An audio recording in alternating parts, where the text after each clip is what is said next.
O Putin voltou a se pronunciar em público depois de mais de uma semana e fez declarações fortes a respeito do que ele chama de intervenção militar estratégica na Ucrânia. Diz que nesse momento não há chance de paz e que a Ucrânia está se colocando num beco sem saída. E, aliás, explicou de novo as motivações pelo qual a Rússia fez a sua intervenção. Marine Le Pen e Macron estão no momento decisivo, quase reta final, né, do segundo turno, porque o tempo ele é bem curtinho, do primeiro até o segundo, e algumas diferenças estão ficando cada vez maiores. Enquanto, por exemplo, Sarkozy, ex-líder da França, deu apoio a Macron, Marine Le Pen alegou que ela é totalmente contrária às sanções que estão sendo aplicadas à Rússia. Lembrando que tem caroço nesse angu, hein? Vamos discutir no vídeo.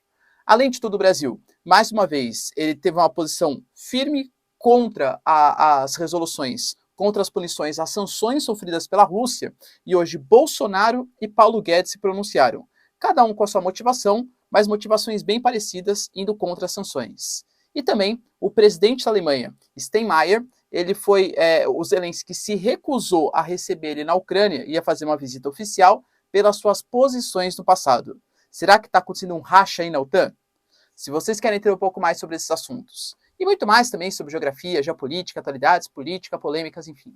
Tudo para você se manter sempre bem atualizado. Já se inscreve no canal, deixa seu like e compartilha esse vídeo, que eu, professor Ricardo, conto muito com a sua ajuda. Beleza? Link para o curso completo de Geografia, Geopolítica e Atualidades, para você pré-vestibulando, concurseiro ou até mesmo interessado, na descrição, tá? Baratinho, pessoal, vocês não vão se arrepender, tá? Contato comigo ali direto, professor, aulas mensais, semanais, fora todo o curso de Geografia, com muito exercício. Tamo junto? Então bora lá pro vídeo, ó. Bom, as eleições da França já estão chegando na sua reta final. Claro, pessoal, do primeiro para o segundo turno são 2 semanas aproximadamente. E alguns pontos, eles são bastante divergentes entre o Macron e a Marine Le Pen. Vou focar agora nas questões geopolíticas. Geopoliticamente, a Marine Le Pen, ela sempre foi contrária talvez não à União Europeia, mas pelo menos à zona do euro, se absteve de fazer grandes comentários nesses últimos dias. Lembrando que a Marine Le Pen, que perdeu do Macron em 2018, é completamente diferente da Marine Le Pen atual, que se coloca como muito mais moderada. Mas é fato, por exemplo, que quando teve o discurso para o segundo turno, o Macron estava com a bandeira da União Europeia, a Marine Le Pen não estava. A Marine Le Pen, que tem esse caráter bastante patriótico, nacionalista, conservador, deu uma declaração hoje falando que ela é contrária às sanções que estão sendo aplicadas à Rússia nesse momento e que, em nome de interesses internacionais de burocratas da própria União Europeia, a França está aplicando sanções e prejudicando a sua própria economia. Ou seja, ele não pode se prejudicar em nome de interesses internacionais, que seria o interesse, por exemplo, da União Europeia. Nessa premissa, o Macron, com toda certeza, é um dos principais representantes da apropriação, da aproximação que existe entre a União Europeia às sanções praticadas à Rússia. Ou seja, são políticas completamente antagônicas. Com quem você concorda? Tem mesmo, galera, que condenar a Rússia, ou a Marine Le Pen está certa de pensar no seu país, talvez de uma maneira um pouco egoísta, com as pretensões geopolíticas internacionais? Hoje, Paulo Guedes e Bolsonaro se pronunciaram a respeito das sanções sofridas pela Rússia, e os dois defenderam a posição que o Brasil vem tomando, inclusive com o Carlos França também, nosso ministro das Relações Exteriores, de neutralidade. O Brasil, quando teve que votar, votou contra a Rússia, né, na Assembleia da ONU e tal, mas quando teve, por exemplo, que fazer punições na OMC, o Brasil foi contrário, punições na Unicef, o Brasil foi contrário, e nesse momento a gente está pedindo para descer de cima do muro. Eu até anunciei para vocês ontem, por exemplo, que a Rússia ela pretende estabelecer uma política econômica comum com os países dos BRICS. Um sistema único de pagamento, uma moeda única não, mas transações econômicas comuns. E isso, o Brasil vai ter que descer de cima do muro. E aí, vão ficar do lado da Rússia ou do lado dos Estados Unidos? O Bolsonaro e o Paulo Guedes deram indicações fortes de qual vai ser, muito possivelmente, a geopolítica brasileira no momento. O Bolsonaro, por exemplo, falou que o Brasil não pode aplicar sanções contra a Rússia, porque a gente tem que pensar nos nossos interesses nacionais. Citou, por exemplo, a questão dos fertilizantes. Se a gente sancionar a Rússia, a gente fica sem fertilizante e isso impacta o nosso agronegócio. Lembrando que estamos em ano eleitoral e aumentar o preço dos alimentos, com certeza, não é uma boa pedida para quem quer aumentar a popularidade, tá? Isso é meio óbvio. E falou também da questão, por exemplo, do trigo. Falou assim, por exemplo, a Ucrânia, em conjunto com a Rússia também, são grandes produtores de trigo. Por mais que a gente não tenha uma relação direta com o trigo deles, o trigo como uma commodity, se a Ucrânia ela produz menos, naturalmente tem menos trigo no mercado, o trigo dispara de preço. O Brasil depende muito de trigo, inclusive dos nossos queridíssimos hermanos, né, dos argentinos. E falou que, por exemplo, esse conflito só pega mal para o mundo, para a economia, ou seja, o Brasil ele vai adotar sim uma política de neutralidade. Paulo Guedes, inclusive, reforçando a fala do Bolsonaro, falou que essa coisa de ficar sobretaxando, sanções, sabe, uma coisa muito assim, Guerra Fria, século passado, que no século XXI isso não pode mais acontecer.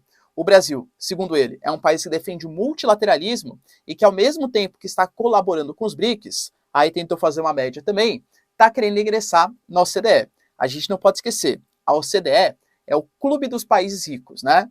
O Brasil ele recebeu de fato o convite oficial, só que ele precisa se adequar a uma série de propostas. Propostas ambientais, propostas, por exemplo, fiscais, de transparência no pagamento de impostos, de combate à corrupção, todas as coisas que o Brasil, convenhamos, está male male, né?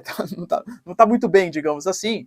Então o Brasil vai ter que mostrar para o mundo ocidental que ele consegue se adequar a essas determinações para conseguir ser membro da OCDE. Se a gente for membro da OCDE, isso coloca uma espécie de selinho, né? Tipo aquele verificado do Twitter, do Instagram, né? Ou seja, o Brasil é um país confiável. Dá para investir nele, porque o Brasil é um país que, enfim, né, respeitou as regras da OCDE. Claro, não penso que o Brasil vai conseguir fazer isso durante muito tempo. Para a gente conseguir ingressar na OCDE, que tem principalmente os países mais desenvolvidos ocidentais, precisa de uma anuência de todos os países. Eu não vejo o Macron, por exemplo, caso o Macron seja ser reeleito, por exemplo, aprovando a entrada brasileira. O Macron desaprova, por exemplo, o governo Bolsonaro, desaprova a política ambiental brasileira, desaprova, por exemplo, o respeito às minorias do Brasil, percebe? O Biden também está um pouco dentro dessa premissa, e uma aproximação ou uma neutralidade frente à Rússia só vai piorar ainda mais a situação para a OCDE. O que você pensa? BRICS ou OCDE? O que seria mais importante para o Brasil nesse momento? Ou a gente consegue dar um jeito de entrar nos dois? Penso eu que não, hein? Tá? A presidente da Alemanha, hoje, fez uma reclamação, entre aspas, públicas ao Zelensky. Zelensky, aliás, hoje, prendeu um grande opositor, tá, ao seu governo, que era um oligarca aligado à Rússia, mas que era ucraniano, ponto bem importante, tá? Falando que o Zelensky recusou a receber ele, o presidente da Alemanha. Mas não é o Olaf Scholz? Cuidado, né? A Alemanha, ela funciona tendo chefe de Estado um presidente e o chefe de governo o primeiro-ministro.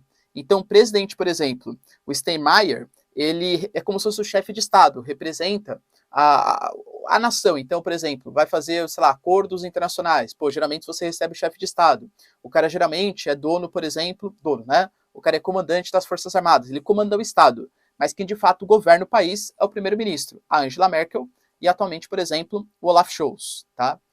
E por que o Zelensky ele se recusou? Porque, segundo o Zelensky, a Alemanha, inclusive na época da Angela Merkel, era muito próxima à Rússia. O Zelensky já fez críticas à Angela Merkel e agora, né, segundo o presidente alemão, fez mais críticas também pela proximidade que a Alemanha tinha frente à Rússia.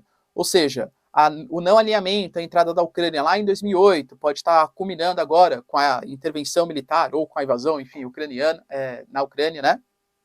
Então, críticas foram feitas ao presidente alemão.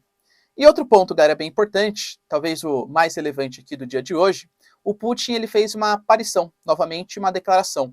Nessa declaração, eu diria para vocês que a tendência é a gente ficar bem pessimista. Por quê? Porque ele justificou, falando que, por exemplo, tudo que a Rússia vem fazendo nesse momento é uma coisa triste, mas que tinha que ser feita porque os ucranianos, de novo eu com aquele papo, né, dos não posso falar aqui no YouTube, tá bom? Que estavam acabando com a população de maioria russa de Donetsk e Lugansk, da região de Donbass. Então essa intervenção, ou essa invasão, ela era mesmo necessária. Então não era uma coisa que ele queria, segundo ele, mas era uma coisa de defesa. E falou que, por exemplo, nesse momento, ele não vê uma paz ainda estabelecida entre Rússia e Ucrânia. A gente teve reuniões em Israel, reuniões na Turquia, reuniões, por exemplo, em Belarus. Em alguns pontos conseguiram avançar. Mas, nesse momento, praticamente todos eles retrocederam. Segundo a Rússia, o Zelensky ele se colocou no beco sem saída por tudo que ele está fazendo com a Rússia, segundo as palavras do Putin, claro. E aí citou, por exemplo, o caso da estação de trem e o caso de Bucha. Em Bucha, segundo Putin, foi toda uma manipulação ucraniana para comover a população ocidental, a mídia ocidental, os países ocidentais, aplicarem mais sanções contra a Rússia. Ou seja, segundo Putin, o Zelensky não está querendo trazer a paz nesse momento, e sim está querendo uma divergência cada vez maior. Está querendo uma maior intervenção da OTAN, está querendo uma maior intervenção da União Europeia, aplicando sanções e minando o poderio econômico e bélico da Rússia. Ou seja, não há nenhuma prerrogativa, nenhuma tendência de paz, pelo menos nesse momento. E aí, pessoal, justificativa do Putin, cola, sim ou não? Deixa aí nos comentários. Se vocês curtiram o vídeo, tamo junto, beijos, abraços e tchau, tchau.